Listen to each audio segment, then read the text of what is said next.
Breaking news tonight in the battle for power and influence at Chicago Public Schools. The school board just voted to fire CEO Pedro Martinez after months of speculation and strategy. Here's the moment the board cast their vote.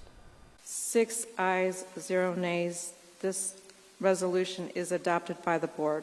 Notice is hereby given to terminate without cause the employment of Chief Executive Officer Pedro Martinez. Our Sarah Maki was in that meeting tonight and joins us with a live report. Sarah, Martinez also speaking out on the decision minutes ago.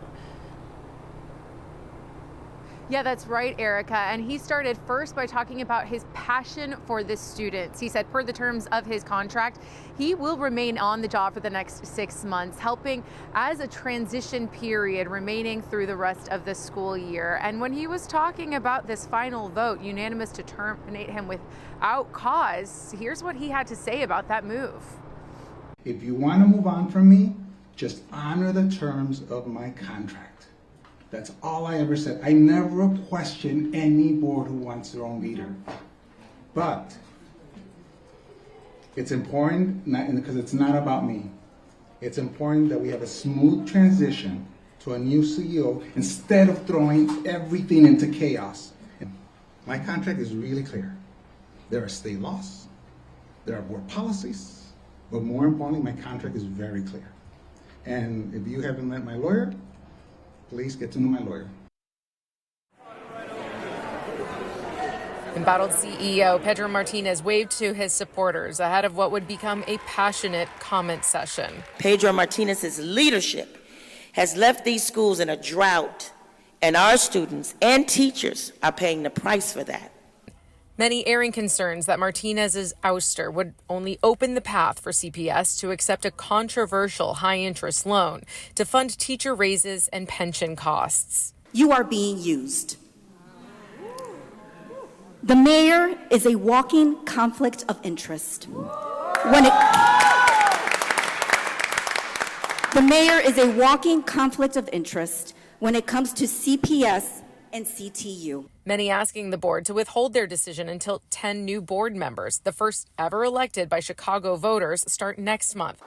We have big work to do.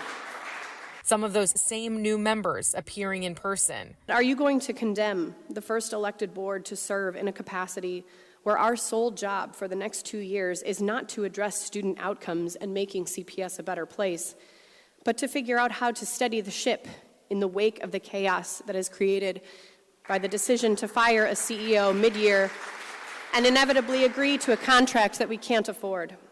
But Martinez's attorneys filed suit just 2 hours before this meeting, asking a judge to step in and prevent the board from taking any action, saying moves to change his employment status would be a breach of contract, and taking issue with the board's validity, saying they believe this current board shouldn't be able to make the decisions since they don't have the same qualifications or training as the board they recently replaced. Unclear when that suit would go in front of a judge. So here's what happens next. Per the terms of his contract, Martinez will stay on board working another 6 months and be paid during that time. And then afterwards, he will receive another 5 months salary as a lump sum. It is unclear at this point who would succeed him, but the Chicago Teachers Union tonight saying that they support his departure and saying it is now up to the mayor and the school board to, quote, choose a future candidate who understands the assignment. From the Coleman Center, Sarah Maki, CBS News Chicago.